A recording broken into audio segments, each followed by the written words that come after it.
Hello and welcome to Frankly Speaking, where we dive deep into regional headlines and speak with leading policymakers and business leaders. I am Katie Jensen. 3 months into Lebanon's new political landscape, many are hailing the election of President Joseph Aoun as the birth of a new republic. On this episode, we speak with Lebanese economist and political analyst Nadim Shehadi. Can the new president deliver on his promises of reform and economic revival? Or will the persistent influence of Hezbollah permanently hinder his chances of success? Plus, we examine America's evolving role in the country and explore whether normalization with Israel could be on the cards.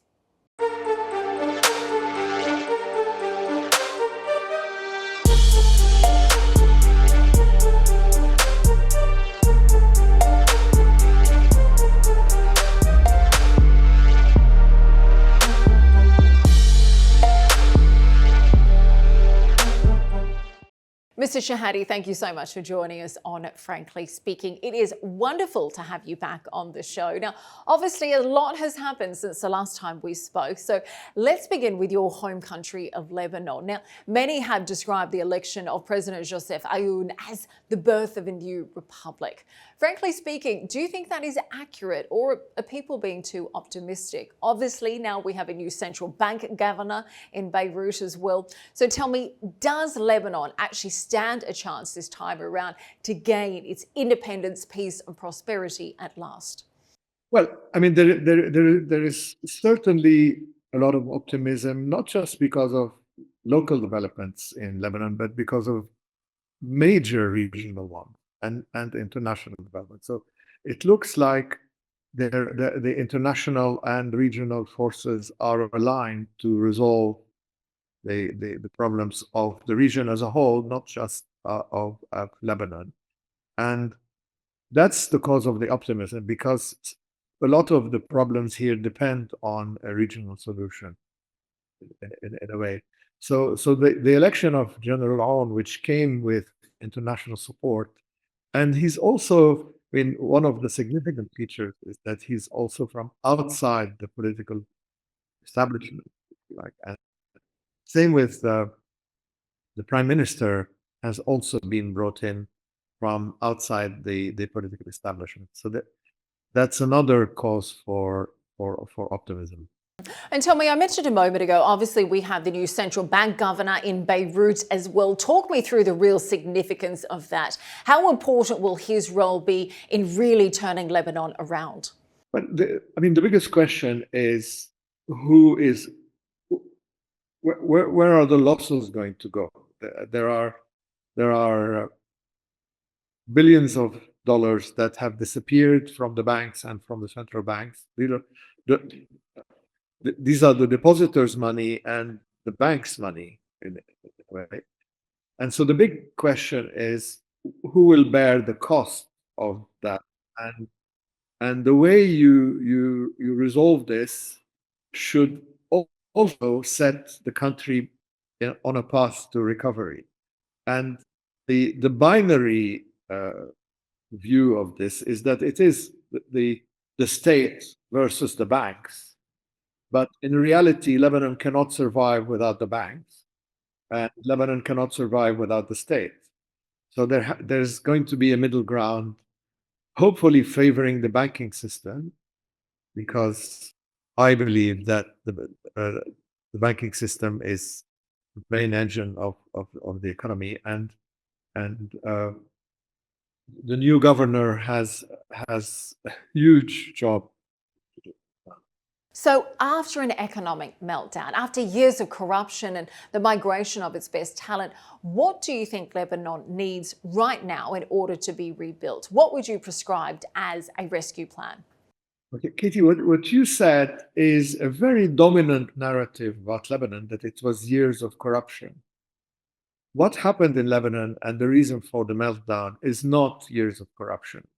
What happened is the result of years of the state and society being pounded, being battered, if you like, through assassinations, through declarations of war, through paralysis of government. We've had 3 periods of between 2 to 3 years of total paralysis with no president, no government, and parliament in a way.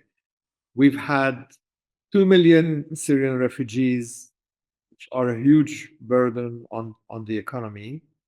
We've had a constant state of war in the sense that every year, Lebanon, if you like, or Hezbollah, declares war on Israel 5 times. And that paralyzes the economy. That cancels trips, cancels investment opportunities.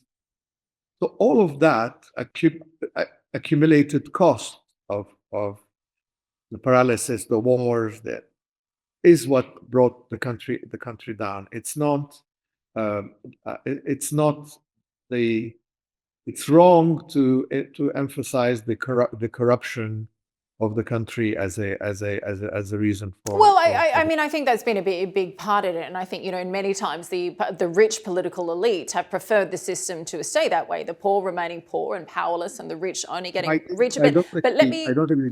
Okay. This is a narrative which is very dominant. Mm-hmm. The rich political elite wants stability. The rich and the bankers want stability. The financiers want stability, because they are very invested in the country. There has been a wrong narrative that has been set in. I don't blame you for repeating it, because it is a dominant one and needs to be changed. That's a key element in the recovery, because the key element in the recovery of the country is the regaining confidence. Okay, but when we talk about rebuilding that confidence and bringing that stability that Lebanon so desperately needs, there's still a lot of questions that surround Hezbollah. You mentioned them just a moment ago. As we know, Hezbollah still has presence in both the parliament and the government, not to mention it's still armed. And while its leadership has been eliminated, the ideology remains there. And what Israel, whether intentionally or not, has done is eliminated only its ability to hurt Israel, but not actually caused internal damage. Tell me, are you worried that this will continue to be a spoiler? Absolutely. This is the main issue. And the question is not a destruction of Hezbollah or of its infrastructure. The question is the liberation of the community, of the Shia community, from the grip of Hezbollah. The only Achilles heel of Hezbollah is if its own enabling environment, if you like, decides that their agenda is a bad one and they need to move on and join the country like everybody else. They are an integral part of the country. Even the institutions of Hezbollah that are being targeted, the economic institutions of Hezbollah, the money is not Hezbollah's money. The money is, to a large part, that of the community, and that money has been hijacked by Hezbollah. So the destruction harms the whole country in a sense. So the question is to liberate the country and liberate the Shia community from the grip of Hezbollah, and that's mainly a political process. Well, let's talk about some of the other changes underway. I want to talk about the US here. Now, President Trump, he's appointed a new ambassador to Lebanon. We know the US has one of the largest embassies in the world in Lebanon. And the US envoy Morgan Ortagus, he seems to be pretty engaged with your country. So tell me, what is America aiming at? And do you see Lebanon eventually becoming an American protectorate? Well, I have no knowledge of behind the scenes. I can only tell you what I observe from, the scene itself. There's certainly a new approach. You see, the American policy was between, I once said that the Sunni Shia divide is stronger in Washington, D.C. than it is in the region, in the sense that the Republicans would look for a solution in cooperation with the Gulf states and in a cooperation with the agenda of the Gulf states. And the Democrats, certainly the Biden administration and the Obama administration before them, were looking for a solution through Iran, through an agreement with Iran, which we in the region saw at the expense of the Arab Gulf states and the other states in the region, and strengthening Iran. So the optimistic view now is that the Trump administration is looking for cooperation with the Arab states, and the objectives of the Arab state are a peace in the region and stability, and going away from the old order of the region, which was dominated by the Ba'ath Party and on all that, the Arab nationalist parties, which wanted to dominate the region at the expense of countries' sovereignty. Okay, well, when we talk about... In a way, the ironic thing is that now that we have an order where each state is engaged with its own agenda, with its own well-being, it's, Lebanon first, Syria first, Saudi first, and cooperation is easier.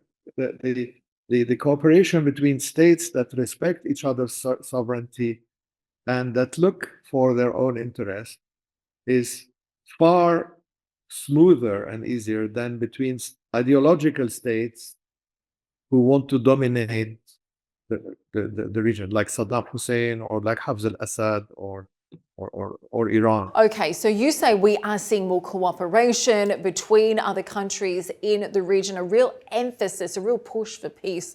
Let me ask your thoughts on Israel. Do you think that normalization between Israel and Lebanon could be on the table soon? And Mr. Shehadi, I ask because there was a recent Anahar piece that Steve Witkoff has met with a Lebanese envoy to discuss exactly that.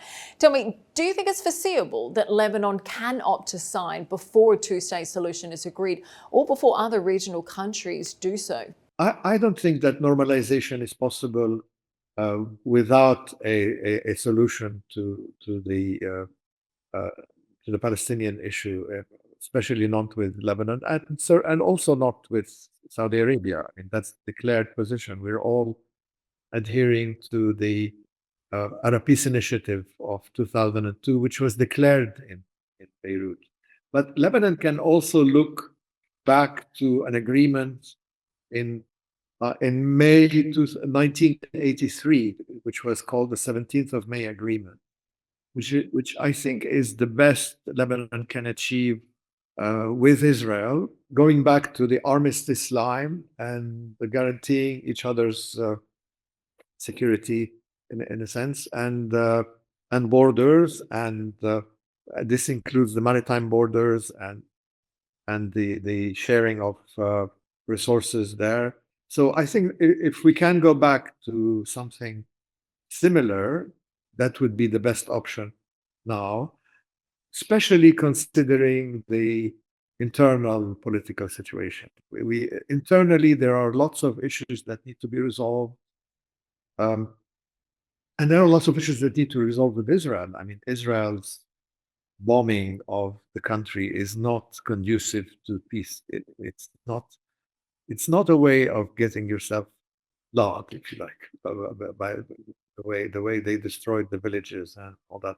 So there would be a resistance to normalization for internal reasons, and because we do not see Israel as being in a mood for peace. Okay, well, let me ask you about some of those alternatives, because a Lebanese source revealed to Ashak al-Assad that the US is pushing Lebanon towards an agreement with Israel. That would be less than normalization, but more than a ceasefire agreement. Do you have any further information on this, or can you evaluate the likelihood of it, particularly if you're saying that full normalization is off the cards? Well, yes, I mean, absolutely. That's exactly what is needed. And we have, in a way, reached that deal through the previous government, which also included Hezbollah. So the ceasefire agreement with the government of Prime Minister Mikati can lead to such a deal if we adhere to it, and if Israel adheres to it, and if Hezbollah adheres to it as well. So that's also another reason for optimism that the actual deal was done with the participation of all parties, not not just by the president and the prime minister.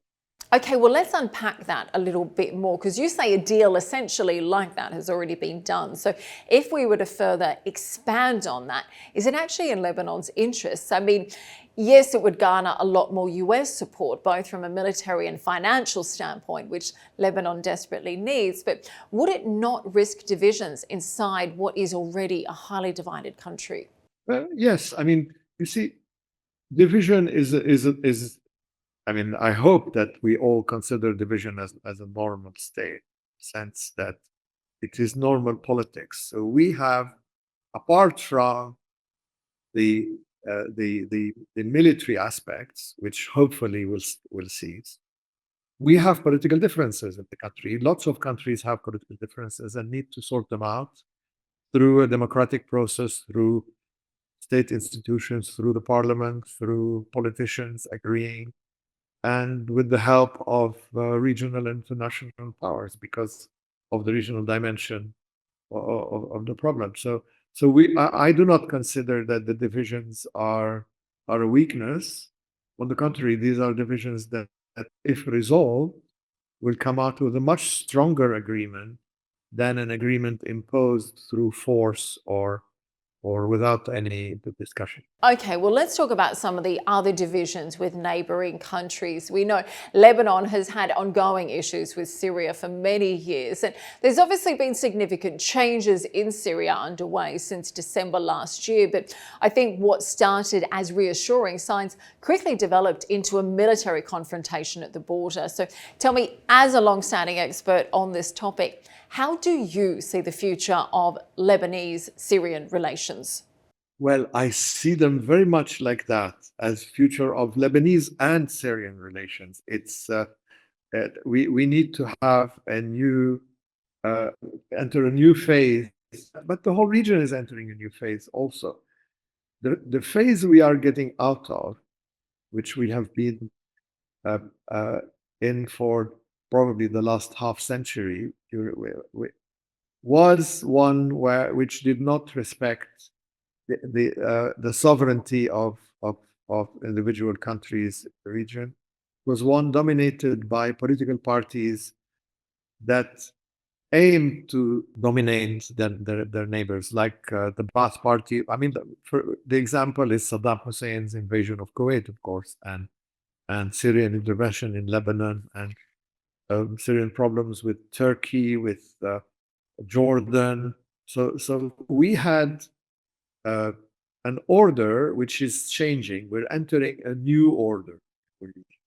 And hopefully that order will be more in line with the original protocols that set up the Arab League in 1944, which was the Alexandria Protocols, which enhanced cooperation between the Arab countries, both cultural and economic, but also respect for each other's sovereignty. And do you believe that President Ahmed al-Sharaa generally has no interest in having influence over Lebanese internal politics? Well, I have to believe what I see, and I have to be. One has to give the benefit of the doubt to the new government, and we can see it. We can see from here through our Syrian friends who are going back to Syria the change of atmosphere there, which is amazing. So we are very optimistic that can reach a new type of relationship with Syria. Well, obviously, there is a long history, a lot of history between the two countries. Tell me, what do you think of the disputed files of political prisoners and land, such as the Shabar farms? It's not such a long history. It's half a century. We have thousands of years of history. But I And the mean, bravery significant of the events as part region of that. are dates from ancient times. What we've had for about half a century or 70 years, in fact, 60, 70 years, is an order in the region which is now disappearing, hopefully, and which was dominated by uh, intervention in each other's affairs. So probably Lebanon has been in trouble since the Assad regime started took over in Syria, and the whole region has been unsettled by that, and the manner of the Assad regime, the sort of the method of governance of the Assad regime or the Assad playbook is to create problems and uh, operate on almost on extortionate grounds. Even with the Gulf countries, that was the way the relationship was with them. And there are still issues between Syria and Lebanon, but we're seeing a lot more progress when it comes to Lebanon and Saudi Arabia. We saw President Joseph Aoun seem to have quite a successful visit to Saudi Arabia recently, where he met the leadership. But I noticed the travel ban has not been lifted yet, so a visit to Lebanon is not yet possible. When do you think that will happen? And how true is it that there could be another state visit whereby bilateral agreements will be signed between the two countries? I mean, about another state visit, I read it. I read the same news as you do, and I think it would be normal. And which is Saudi-Lebanese relations, and in fact, Saudi-Syrian relations as well, uh, are quite solid historically since the foundation of the kingdom. Since King Abdulaziz was surrounded by advisors from Syria and from Lebanon. You had foreign ministers and ambassadors and negotiators. Uh, there are deeply rooted relations between Saudi society and Lebanese society through migration and through business relations. Uh, I'm optimistic that this will come back. Um, that this is I mean, the normal state of affairs is good relation. What we had in the last probably 15 years was an exception. It was not the normal state of affairs. It's not the default uh, uh, state of relations between. Well, speaking of Saudi Arabia, do you think that they have changed tactics from supporting a particular prime minister who in your constitution has to be Sunni to supporting the head of state and ensuring that the head of state who turned the last 6 years and does not change is able to enforce law, order and stabilising policies? I don't think that was ever that clear cut that they support this prime minister because the prime minister is Sunni. Uh, they, Saudi Arabia had allies in Lebanon and supported the country, and had opponents from. I don't think it was determined by sect or religion. That's. I don't think the kingdom behaves that way. Okay, well, let's refocus on some of the main goals of the new leadership of Lebanon. President Aoun did give a number of pledges during his impressive inauguration speech. He talked a lot about the importance of strengthening the rule of law, of stopping exporting mayhem to neighbouring countries, and to really assist his people in getting their money back from the banks. That's something we talked about a bit earlier. 3 months in, do you think he is capable of keeping these premises? And to you, what of his pledges really stood out? Well, I, I mean, the answer is no, of course, because he's promised so much, but it looks like he is setting the country on a path to achieve these goals, on a path to have a permanent ceasefire and an agreement with Israel that would stabilize the border, and on a path to remove the arms of Hezbollah and of the Palestinian factions that were basically allies of Syria. So the Palestinian arms in Lebanon are to a large extent part of the Syrian interference in the country. So that's on the security level, and on the most difficult problem will be um, the depositors' money, and I think the appointment of this current uh, governor of the central bank is a good indication. It was very controversial. The country was, I mean, there was a huge debate about it, and I'm not sure all the promises of returning the funds of the depositors is possible, but certainly getting the banking sector back on track will help the country recover. Clearly some huge ambitions. And look, I hate to keep going back to Hezbollah, but if they don't disarm voluntarily, do you think that President Ayoud will instruct the army to do it by force? The president did say the role of protecting the nation and carrying arms lies exclusively with the army. Do you think he will act on that? No, I don't think he ever meant to say that either. That the arm, he never meant that the Lebanese army would clash with Hezbollah and disarm Hezbollah by force. That was never on the cards and will never be on the cards. And it's not possible. Even if it was possible, it's not desirable, because reconstituting the country, putting it back on track, includes a political agreement between all its components. But he is very firm, and so is the prime minister, and so are many of the government, about not tolerating the state of affairs that existed before September this year. And I don't think that it is possible for Hezbollah to return to that state of affairs. I don't think its own constituency would accept that.